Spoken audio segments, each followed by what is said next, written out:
Vamos a hablar de la figura actual de la filosofía. Creo que es un tema que merece atención porque estamos en una situación filosóficamente bastante paradójica. Y podríamos decir que en la actualidad no hay una filosofía vigente. Esto ha ocurrido en muchas épocas.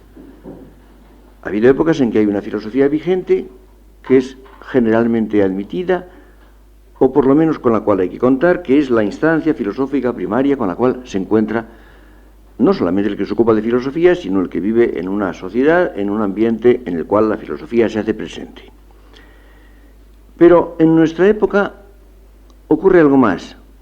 No solamente no hay una filosofía vigente, sino que no hay vigencia de la filosofía.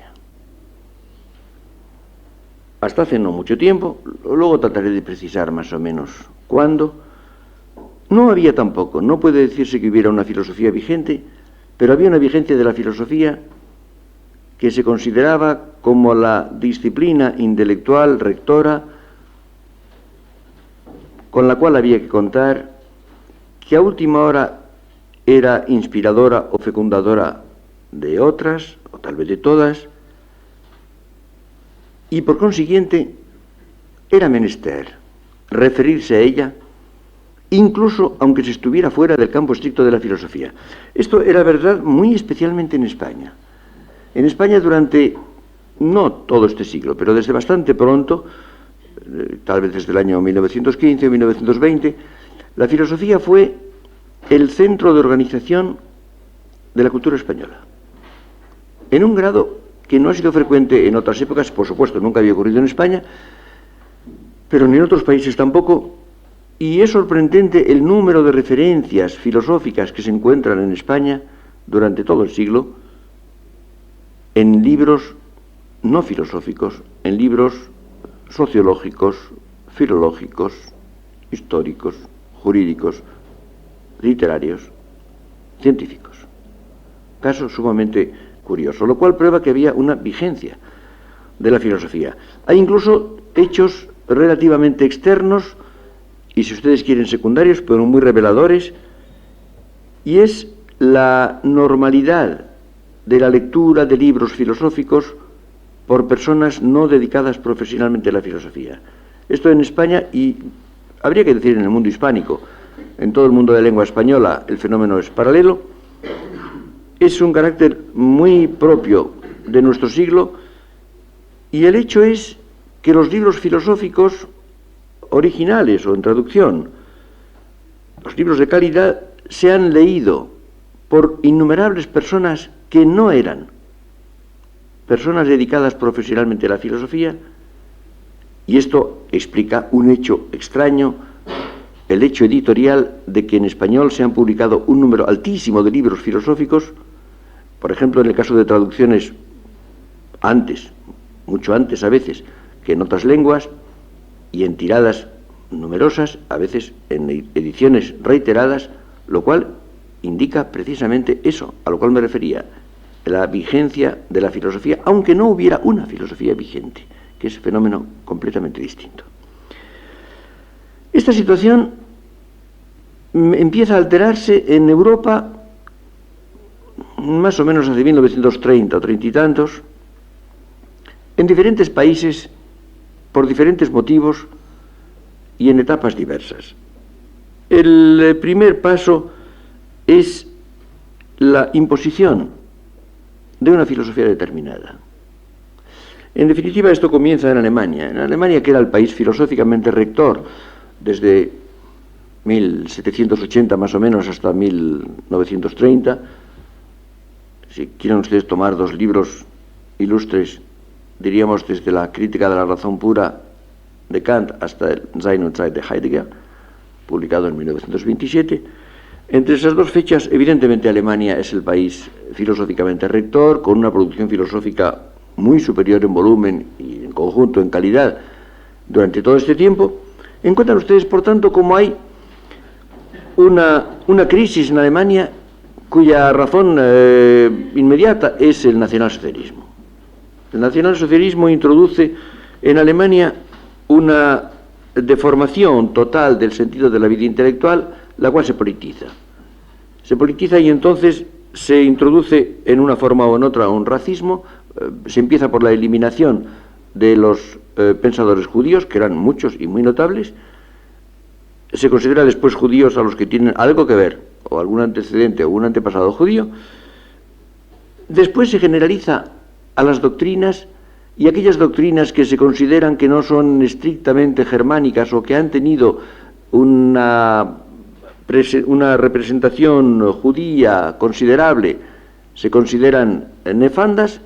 Piensen ustedes, por ejemplo, que esta actitud de hostilidad afecta a una disciplina filosófica tan estricta y rigurosa y poco ligada a ninguna situación política como la fenomenología.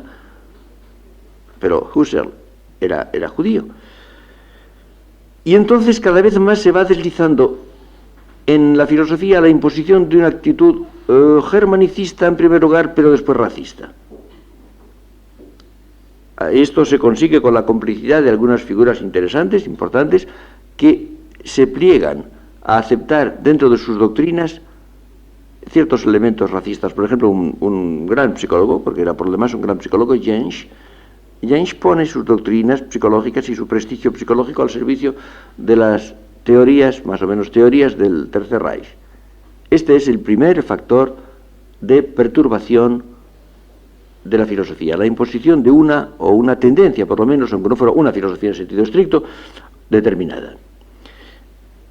Un paso análogo sería el que ocurre en España después de la Guerra Civil con la imposición del tomismo, que prácticamente domina las universidades y la vida oficial con exclusión de toda otra doctrina. Si ustedes consideran lo que han sido los cursos universitarios, incluso los cursos de bachillerato en España a partir del 39, si ustedes leen, por ejemplo, cosa que no ha leído casi nadie, los planes de bachillerato vigentes durante muchos años, desde el año 38 o 39 hasta más allá del 50, tendrán ustedes una impresión de extrañeza, de una organización intelectual que no tiene que ver mucho con la vida intelectual. Por otra parte, esto ocurre con el marxismo en toda una serie de países, en algunos por dominio político directo, en otros por una presión social sumamente fuerte, que influye enormemente en el desplazamiento de otras doctrinas y en la casi imposición, a veces de un modo estatal, en los países en que hay un régimen marxista. En otros no llega a esto. Pero piensen ustedes, por ejemplo, en la situación reciente de Francia. Francia en los últimos decenios ha tenido una presión con gobiernos nada marxistas, ha habido una presión académica del marxismo enormemente fuerte que ha llegado casi a los límites de una imposición en muchos aspectos. Todo esto, comprenden ustedes, plantea una perturbación de la independencia de la filosofía, introduce instancias no intelectuales en el cultivo o en el seguimiento de ciertas doctrinas y ha sido uno de los factores más destructores de la situación, del prestigio y del cultivo de la filosofía en Europa desde 1930 y tantos en adelante. Pero hacia 1960, aproximadamente hace unos 20 años, se inicia una etapa distinta, una etapa con caracteres distintos, y tal vez más hábil, no menos cruda que las diferentes imposiciones de una u otra doctrina. Podríamos decir que se trata de una suplantación de la filosofía por algo que no es propiamente filosofía. Esto se hace de diferentes maneras, en diferentes direcciones.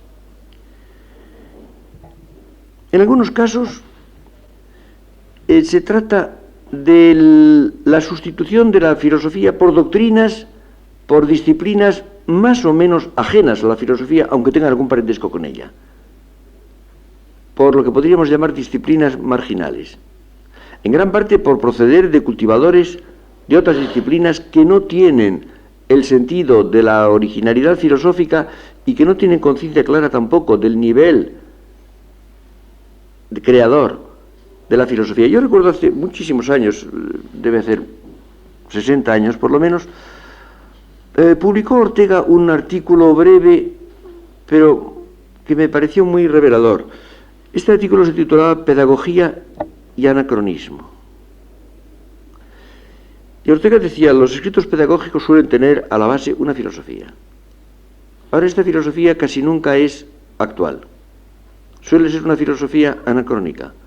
Es una filosofía de anteayer. Y es normal. El educador, el pedagogo, no es un filósofo. No está creando la filosofía, ni tiene siquiera contacto con lo que realmente se está creando en filosofía. Recibe la filosofía, en general de una manera indirecta, ni siquiera de los creadores inmediatos, sino de transmisores, que por consiguiente se mueven en un nivel de la filosofía ya pasado. Entonces, lo que utiliza, lo que le sirve de base a su doctrina pedagógica, es la filosofía no de hoy, sino ni de ayer, sino por lo general de anteayer. Esto es inevitable, pero hay que tenerlo en cuenta para la valoración de los supuestos filosóficos de la pedagogía. Ocurre lo mismo con otras disciplinas. Ustedes piensen, por ejemplo, en la sociología, o en la economía, o en la lingüística. Ocurre lo mismo. Los cultivadores de ellas, o en la ciencia. Piensen ustedes en lo que significa la ciencia. Cuando los cultivadores de la ciencia, que pueden ser científicos de primer orden y creadores, cuando hacen excursiones filosóficas, a mí me suelen poner los pelos de punta, los pocos pelos que me quedan. Porque en general introducen un tremendo arcaísmo en la filosofía y suelen dar como filosofía actual lo que en modo alguno lo es. Y llevan además un tipo de exigencias que son las que afectan a su propia disciplina, concentran su interés en lo que interesa a su disciplina. Por consiguiente, ponen en primer lugar cuestiones tal vez secundarias, cuestiones que no son el torso capital en que la filosofía verdaderamente consiste. Es decir, la filosofía se va desplazando, diríamos, a zonas marginales, un poco hacia los suburbios de sí misma. Esto produce una gran alteración. Pero hay otro fenómeno, un fenómeno todavía más importante, un fenómeno que a mí me viene preocupando desde hace bastantes años, al cual le dediqué un libro entero, hace 8. Yo publiqué el año 73 un libro titulado Innovación y Arcaísmo. Libro que por muchas razones, tal vez por su tema, pasó bastante en silencio, no fue prácticamente comentado. El fenómeno del arcaísmo me preocupaba enormemente. La vida humana es innovación, se vive hacia adelante. Vivir es forzosamente innovar, justamente porque se vive en vista de las circunstancias, y las circunstancias son cambiantes, son emergentes. La circunstancia de hoy no es la de ayer ni puede serlo. Vista la cosa al revés, yo recuerdo una cosa que dice Bergson, que es muy inteligente. Cuando a Bergson le preguntaban ¿cómo será la obra de teatro del futuro, del fin de siglo? Y contestó, si lo supiera, la escribiría. Claro, si ustedes me preguntan ¿cómo será la filosofía del año 2000? Claro, cuando uno tiene esta imagen de la filosofía como algo que va cambiando de un sistema hacia otro por un método más o menos dialéctico, uno piensa, bueno, trabajando profundamente en la filosofía a un cierto nivel histórico, pues, se llega a la fase siguiente. Entonces es cuestión de trabajar un poco más.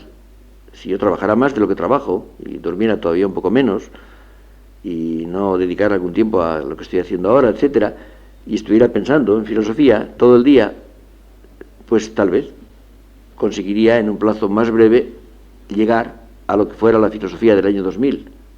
No podría. La filosofía del año 2000 vendrá de la transformación de las doctrinas filosóficas de 1970, 80 y 90, etcétera, del trabajo hecho por los filósofos desde entonces y del año 2000, de la realidad del año 2000 que no está dada. Yo podría acumular trabajo, sí, quizá. Lo que no puedo hacer es anticipar el año 2000. La filosofía del año 2000 nacerá de ese trabajo filosófico, de esa transformación de las doctrinas en vista del año 2000, de las circunstancias del año 2000. Y eso no lo puedo anticipar, eso no está dado. Como ven ustedes, por tanto, la filosofía es innovación e innovación limitada. innovación limitada por la realidad, pero es innovación. La vida humana es innovación. Resulta, sin embargo, que en nuestro tiempo se produce un fenómeno muy curioso, y es que, tal vez a fuerza de actualismo, tal vez a fuerza de penetrarse de la historicidad de la realidad, se considera que el presente no tiene espesor, que el presente es prácticamente instantáneo, lo que no es. Y entonces se considera que no es presente lo que no es de hoy. Pero claro, el presente tiene espesor, el presente tiene duración. El presente dura. Y entonces nos encontramos con lo siguiente.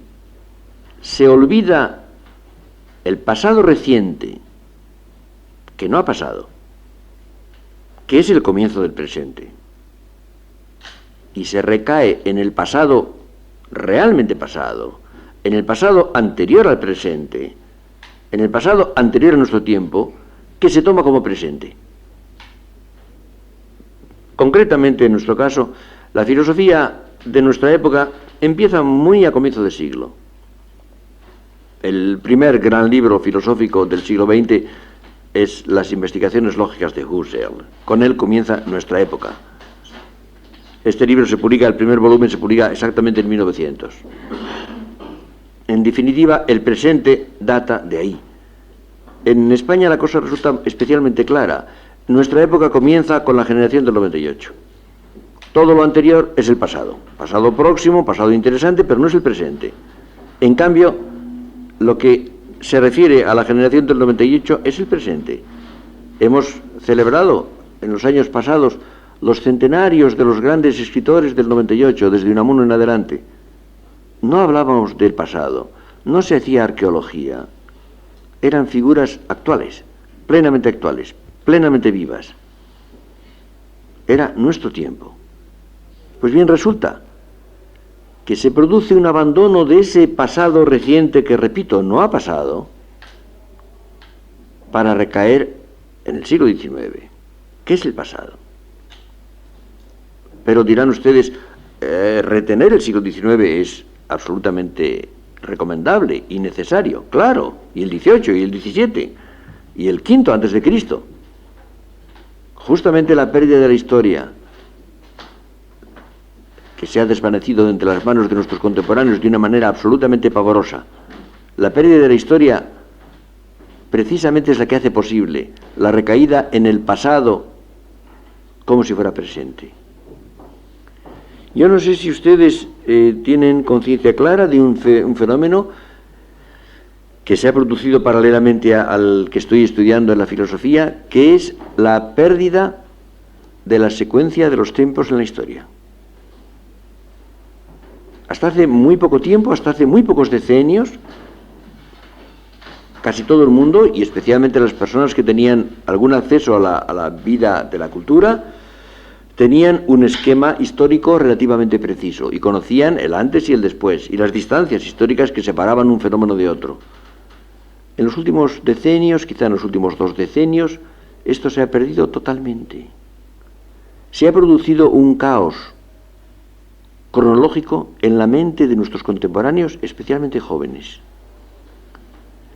Habrá muchas personas que no saben quién es Carlomagno y saben quién es Napoleón, pero no saben si viene antes Carlomagno o Napoleón.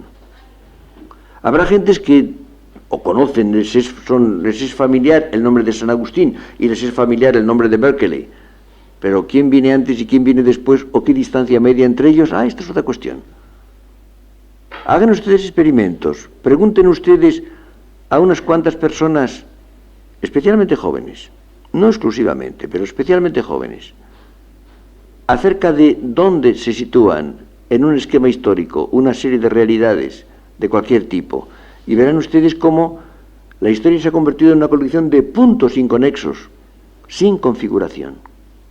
Esto hace perfectamente posible, hace absolutamente normal que se produzca esta confusión acerca de lo que es actual y de lo que es presente. Yo recuerdo una conversación que me impresionó hace un poco tiempo.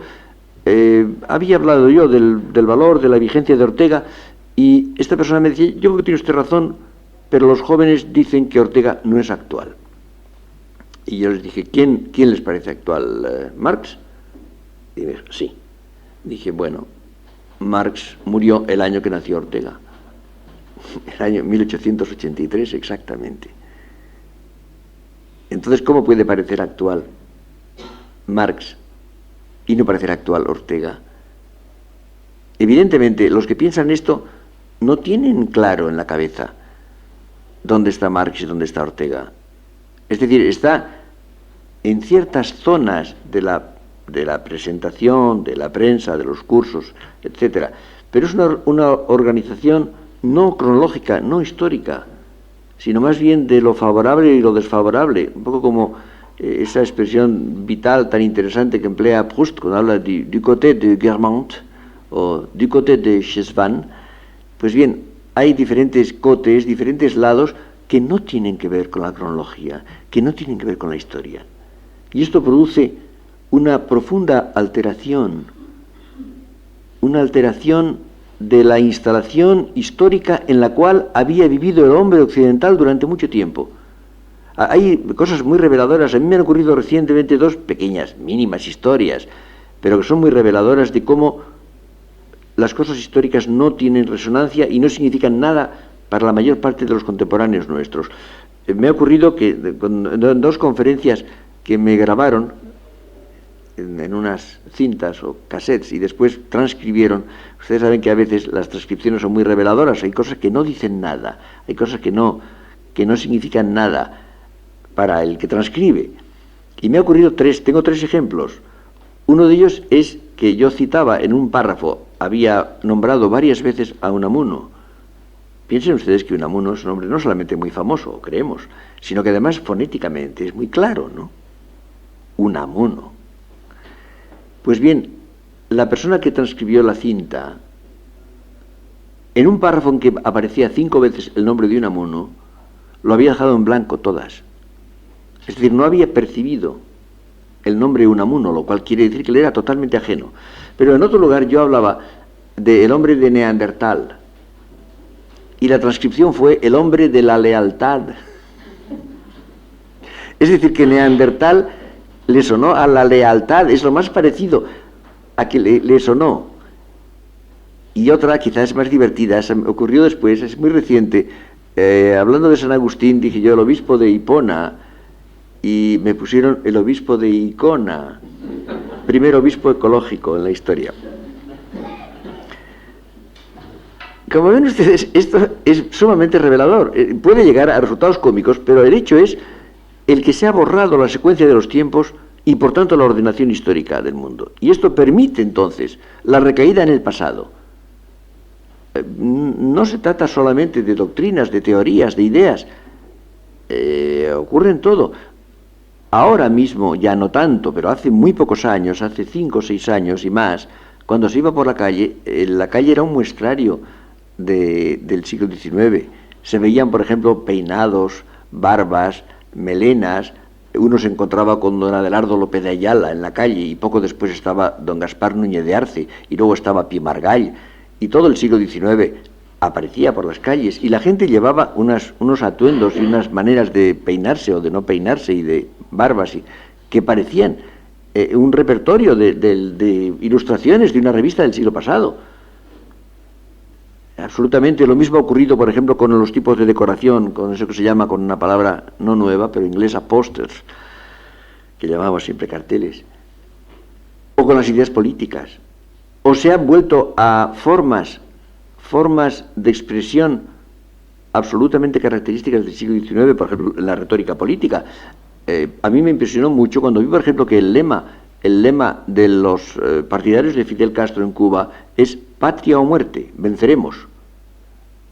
Esto tiene si se tiene un poco de sensibilidad literaria, estilística, esto es siglo XIX, más bien primera mitad. Esto podría ser Garibaldi o un lema carlista. Bueno, dicen que es marxista-leninista. ¿Cómo se puede admitir? ¿Cómo se puede pensar esto?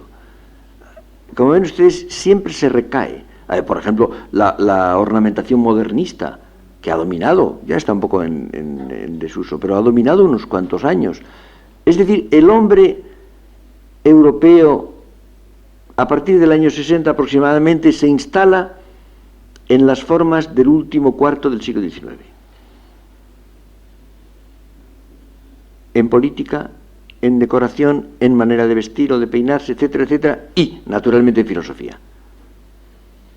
Y entonces se sustituye la filosofía de nuestra época por una especie de antimetafísica, un poco cómica, porque nadie emplea en el siglo XX la palabra metafísica en este sentido, en formas de positivismo, características no del positivismo creador de Auguste Comte, sino del positivismo de sus discípulos, de Littré o de los continuadores de Comte hacia 1860, 1880, cuando, como decía Ortega, la filosofía tuvo un pasajero ataque de modestia y quiso ser una ciencia. Esta es la situación que ha contribuido a este desajuste de la filosofía, este arcaísmo profundo que ha hecho perder a la filosofía su actualidad y, por tanto, el estar dando razón de los problemas nuestros. Piensen ustedes que una filosofía puede dar soluciones verdaderas o no verdaderas, adecuadas o menos adecuadas, pero hay un aspecto capital, que es que dé respuestas a nuestros problemas. Ustedes piensen, por ejemplo, ustedes comparen la ideología que estuvo dominante en España por razones de imposición exterior, la escolástica, y con lo que entonces parecía como lo nuevo o diferente, que era lo que se llamaba, de un modo muy vago, existencialismo.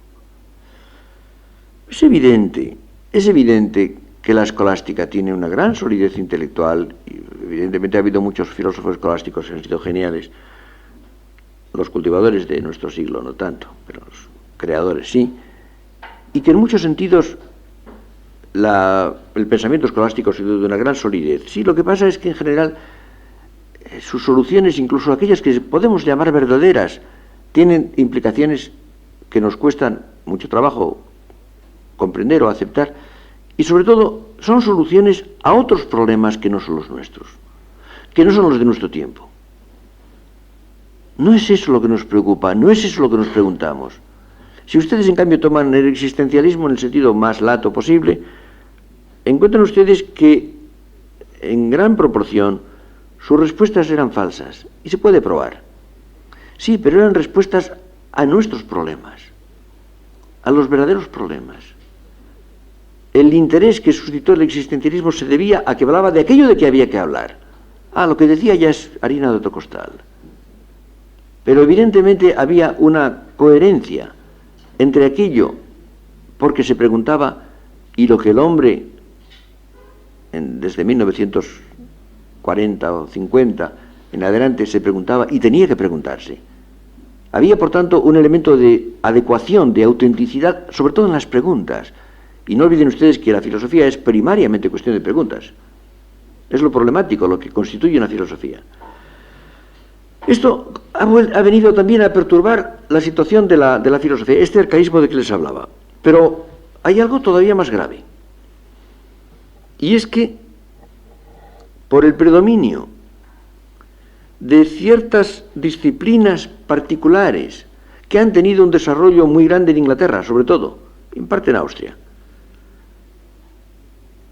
que se han concentrado en la epistemología, por una parte, y en el análisis lingüístico, por otra, se ha empezado a considerar que hay toda una serie de cuestiones insolubles, de problemas que no tienen solución y que se han descartado. Y entonces la filosofía ha consistido primariamente, en los últimos decenios, en la eliminación de lo que era tradicionalmente el torso de sus problemas. Ahora bien, esto es lo que no se puede hacer en modo alguno. Esto es la traducción de un pensamiento científico al campo de la filosofía. Ustedes saben que en la ciencia una cuestión, un problema científico que no tiene solución no es un problema. Un problema científico es un problema aunque no se le haya encontrado la solución, naturalmente. La ciencia consiste muy principalmente en problemas. Pero si un problema no tiene solución, automáticamente deja de ser un problema científico. Ustedes piensen, por ejemplo, en la famosa cuadratura del círculo. Ha habido una cantidad de matemáticos que se han ocupado afanosamente del problema de la cuadratura del círculo. Pero tan pronto como se ha demostrado que no tiene sentido, que no es posible la cuadratura del círculo, ni un matemático más se ha ocupado del tema. Y no se ocupan de la cuadratura del círculo más que algunos locos y algunos señores de casinos de provincias que no se han enterado. Y nada más. Un problema científico sin solución no es un problema científico. Ah, pero ocurre lo mismo en filosofía. Ah, en filosofía no. En filosofía un problema es un problema, tenga solución o no. Un problema filosófico no es un problema que yo puedo resolver, es un problema que tengo que resolver, pueda o no. Aparte de que nunca se sabe si se puede resolver o no. Ustedes piensen, por ejemplo, en el famoso problema que se arrastra desde el siglo XVII, del problema del conocimiento del mundo exterior. Este problema no es que se ha resuelto, es que se ha disuelto. Es que tan pronto como se ha planteado bien, adecuadamente, en nuestro siglo, ha quedado mágicamente resuelto, con una mágica simplicidad. Es decir, que no se sabe, el que un problema no tenga solución con los métodos usados hasta este momento, no quiere decir que no tenga solución cuando se empleen los métodos adecuados. Pero en todo caso, aunque fuera seguro que un problema no tiene solución, ¿qué? Un problema es aquello que yo necesito saber. Aquello respecto a lo cual yo necesito saber a qué atenerme. Que pueda o no pueda es perfectamente secundario. El hombre necesita muchas cosas. La única que no necesita es tener éxito. La vida humana no se nutre del éxito. Piensen ustedes, es un ejemplo inmediato y elemental. Piensen ustedes en la felicidad. La felicidad es imposible. La felicidad en este mundo es imposible y se puede demostrar en 10 minutos que es imposible. Un capítulo de mi antropología metafísica se titula La felicidad imposible necesario. Y sin embargo, nosotros necesitamos ser felices. El hombre es el animal que necesita ser feliz y que no puede serlo. Y todo lo que hacemos, lo hacemos para intentar ser felices. Sabemos que no podremos serlo. Se puede demostrar. ¿Y qué? No es que la felicidad sea posible, es que es necesaria. El hombre se define primariamente por sus necesidades. Por consiguiente, cuando algunos filósofos, o lo que sean, dicen que la metafísica es imposible, primero no es cierto. Pero en segundo lugar, si lo fuera, ¿qué? Es algo mucho más grave, es necesaria. Es inevitable. Yo necesito, para saber a qué atenerme, plantear el problema de la realidad radical. Esto es la filosofía. Por consiguiente, el criterio científico que elimina ciertas cuestiones, y precisamente las cuestiones capitales, de la filosofía, simplemente destruye la filosofía, la sustituye por otra cosa, priva a la filosofía de su radicalidad y, por tanto, de su condición filosófica. No olviden ustedes que una verdad, incluso aun siendo verdad, no es filosófica más que si pertenece a una filosofía. Tomen ustedes un ejemplo que es muy claro. Tomen ustedes un aforismo. Un aforismo puede ser verdadero. Lo que no puede ser es filosófico. Un aforismo es precisamente un enunciado aislado. Es un enunciado como una flor cortada, aislado. Pues de ahí la belleza literaria y el atractivo, un poco misterioso que tiene el aforismo. Ahora bien, la filosofía es todo lo contrario. La filosofía consiste precisamente en dar razón de aquello que se enuncia. La filosofía es algo precisamente que se justifica. Si no se justifica una tesis filosófica, podrá ser verdadera, lo que no es filosófica. Hay innumerables afirmaciones de las disciplinas científicas que son verdaderas, pero no son filosóficas. Si ustedes toman, por ejemplo, un texto presocrático griego, verán ustedes enunciados en los filósofos griegos que son sumamente parecidos a otros enunciados que se pueden encontrar, por ejemplo, en el Antiguo Testamento, o en los Upanishads, o en los libros sapienciales de otras religiones.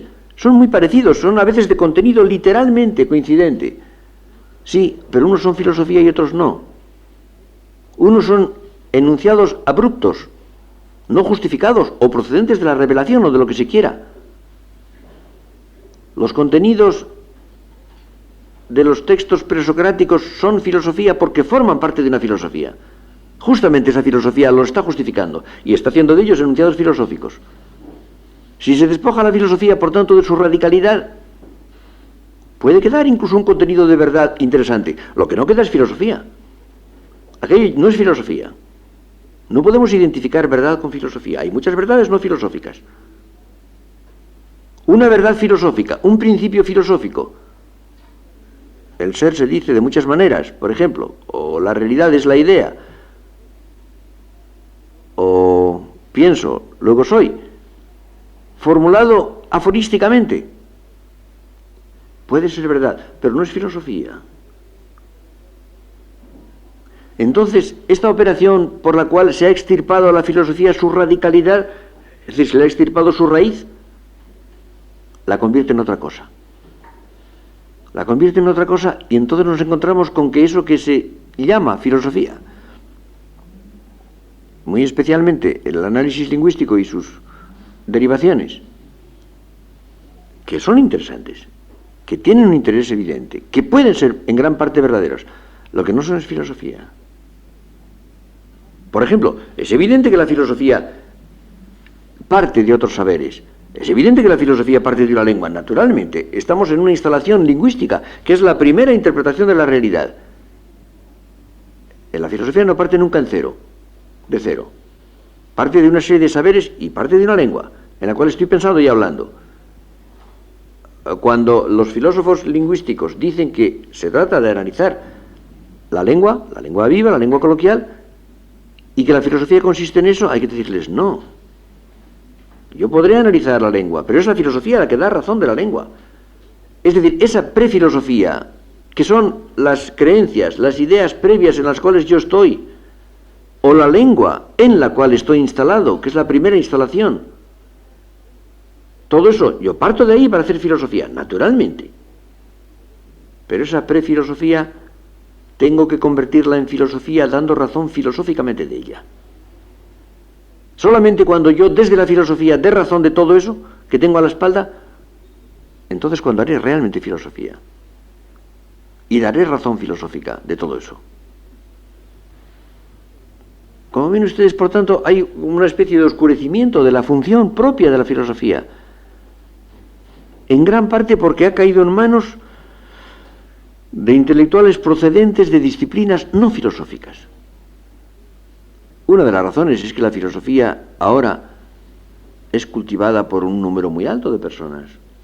La filosofía la han hecho siempre 4 gatos, metidos en un rincón. Y es lo bueno, que no han tenido ninguna importancia. Basta con eso. En cambio ahora la filosofía la cultivan legión de personas. La bibliografía filosófica es inmensa, a mí me resulta aterradora. Se publican miles de libros y ensayos filosóficos cada año.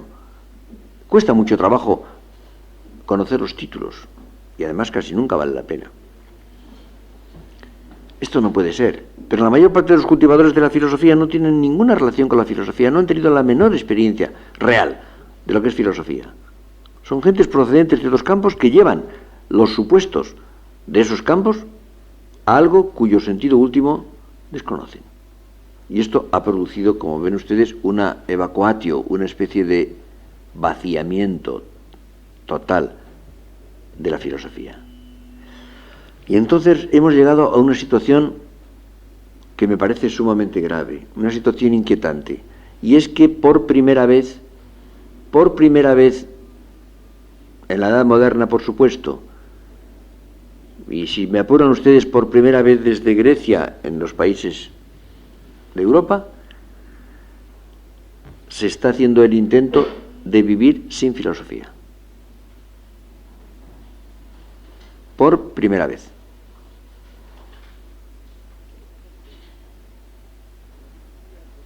Al desaparecer la filosofía del horizonte real y efectivo de la vida humana, se produce automáticamente la interpretación del hombre como cosa y no como persona. Se produce un reduccionismo. No olviden ustedes que la ciencia consiste fundamentalmente, el conocimiento científico consiste en reducir la realidad a sus causas o a sus elementos. Un físico, un químico, reduce una realidad a sus elementos, a sus principios, a sus componentes. Cuando un químico dice que el agua es H2O,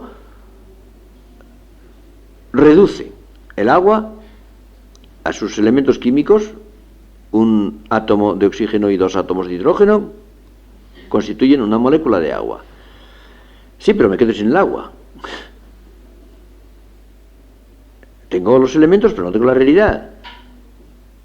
Ese reduccionismo que reduce la realidad a sus elementos, componentes o principios es justamente lo contrario de la actitud filosófica.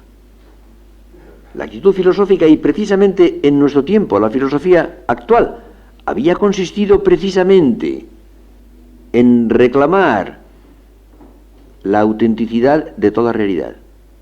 Piensen ustedes, por ejemplo, que el punto de vista de Husserl decía a las cosas mismas, zu den Sachen selbst, y frente al positivismo dominante en su tiempo, en el cual hemos recaído, proponía, frente a ese positivismo parcial, el verdadero positivismo, que consistía en dar a la realidad lo que es suyo, en admitir cualquier forma de realidad y cualquier forma de presentación de la realidad, lo que llama la Selbstgebung, el modo de darse la realidad, cada realidad tiene un tipo de presentación. Es evidente que yo no puedo oír un color, ni puedo ver una sinfonía.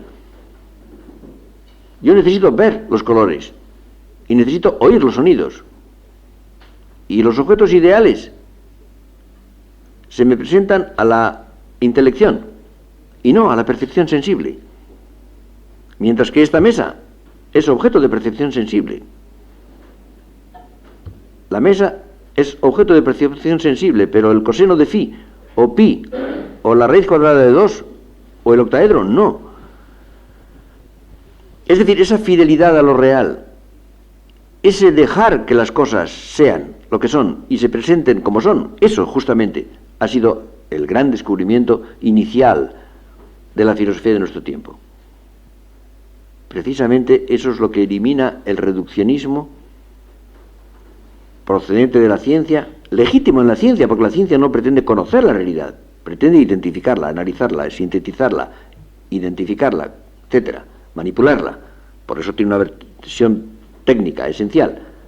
No se trata de conocer la realidad como tal, pero la filosofía sí. Como ven ustedes, en definitiva, se produce un abandono de lo que es estrictamente la filosofía, y esta queda hueca, convertida en el hueco de sí misma. Y este reduccionismo, cuando afecta a la realidad humana, lleva a reducir al hombre a organismo, reducir la persona a cosa, reducir el quién, que es cada uno de nosotros, a un qué, reducir el alguien a algo. Este es el gran proceso intelectual a que estamos siendo sometidos. Lo cual, naturalmente, se presta admirablemente a la manipulación. Justamente la persona es lo que es irreductible, el quién es irreductible y se enfrenta con la realidad entera como tal. Pero las cosas no. Los algos son manipulables, son manejables. Que es de lo que se trata a última hora. Este es, como ven ustedes, el proceso por el cual se ha venido a una situación en la cual prácticamente se ha renunciado a la filosofía y el hombre de nuestro tiempo, de los últimos 2 decenios, está haciendo el intento de vivir sin filosofía. Ahora bien, ¿es posible esto? ¿Es posible? Yo escribí el año 47, bueno, escribí el 46, pero apareció en enero del 47 un libro que se llamaba Introducción a la Filosofía. Cuando ese libro se tradujo al inglés, yo le puse un pequeño prólogo y decía, este libro hubiera podido tener otro título, que fuera este, un intento de evitar la filosofía, porque evidentemente es lo que el libro hace. Y si fuera posible evitar la filosofía, imaginen ustedes qué cómodo, ahorrarnos la filosofía, que cuesta bastante esfuerzo. Claro, resulta que ese intento fracasa. No se puede evitar la filosofía. Y esto nos da un segundo título que yo proponía, filosofía inevitable. La única filosofía que interesa es la inevitable. Si la filosofía es algo de lo cual se puede prescindir, pues vamos a prescindir de ella, no importa. Ahora, si es inevitable, justamente la filosofía es inevitable cuando yo quiero saber a qué atenerme. Cuando yo quiero estar en claro sobre mi situación. Cuando quiero saber qué puedo hacer. ¿Qué debo hacer? ¿Quién soy yo? ¿Qué será de mí? Justamente cuando quiero ser yo mismo y no cualquiera, cuando quiero no sustituir mi realidad por otra ajena, me encuentro con que necesito plantear ciertas cuestiones que resultan ser las cuestiones capitales de la filosofía. No se puede ser auténticamente, no se puede vivir auténticamente más que haciendo filosofía. Y haciendo filosofía quiere decir haciendo una filosofía que no está hecha. Si estuviera hecha, ¿para qué hacerla? Hace poco escribí un texto que servirá de introducción a una nueva edición de mis obras, en que trataba de reconstruir lo que ha sido mi trayectoria intelectual.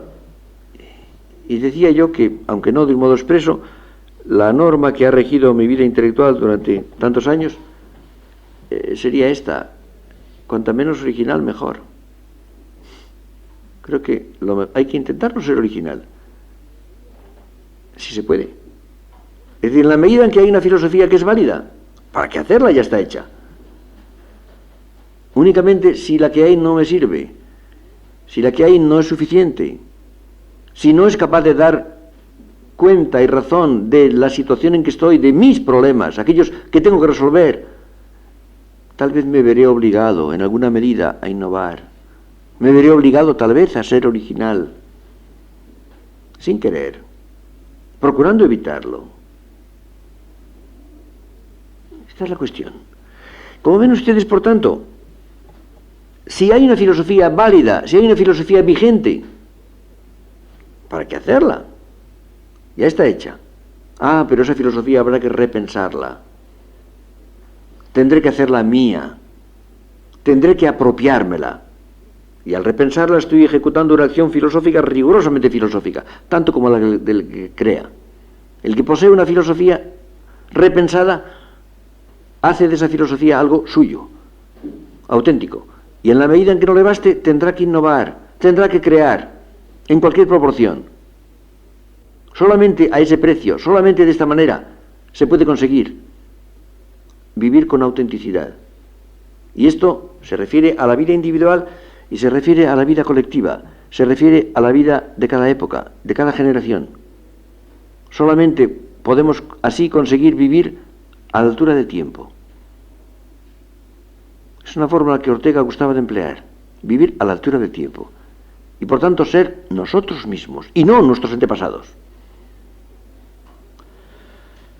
Ahora bien, la situación en la cual se ha producido este extraño fenómeno, esta curiosa tentación hacia la reducción del hombre, hacia la inautenticidad individual, personal e histórica, la situación en que esto se ha producido era máximamente favorable. La filosofía de nuestro tiempo ha nacido precisamente con una vocación de fidelidad a lo real. Ha nacido con un máximo de veracidad, de aproximarse a las cosas. Ha habido otras épocas en las cuales la filosofía ha tenido una voluntad de construcción sistemática que la ha llevado a dar lo que llaman los franceses un coup de pouce, un empujón a la realidad para obligarla a ajustarse a un esquema. Yo recuerdo que Ortega, en aquel prólogo para alemanes que escribió el año 34, decía que sería interesante escribir un ensayo, que había tenido muchas veces ganas de escribirlo, que se llamara Genialidad e Inverecundia en el idealismo trascendental. Ha habido genialidad y ha habido cierta inverecundia. En cambio, hay pensadores como Dilthey o como Husserl que representan un máximo de veracidad, de fidelidad a lo real. Pues bien, esto es precisamente lo que caracteriza el pensamiento de nuestro tiempo. Es el descubrimiento de la realidad tal como ella es, tal como ella aparece, tal como ella se presenta.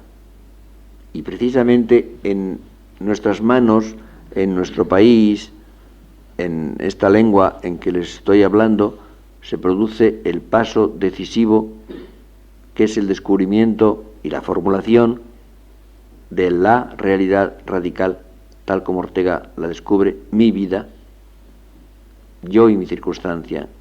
Es decir, toda la realidad, todo lo que encuentro o puedo encontrar, tal como aparece organizado realmente viviendo, y el método de la razón vital que permite precisamente dar razón, dar cuenta y razón de esa realidad, que permite comprenderla, que permite entenderla.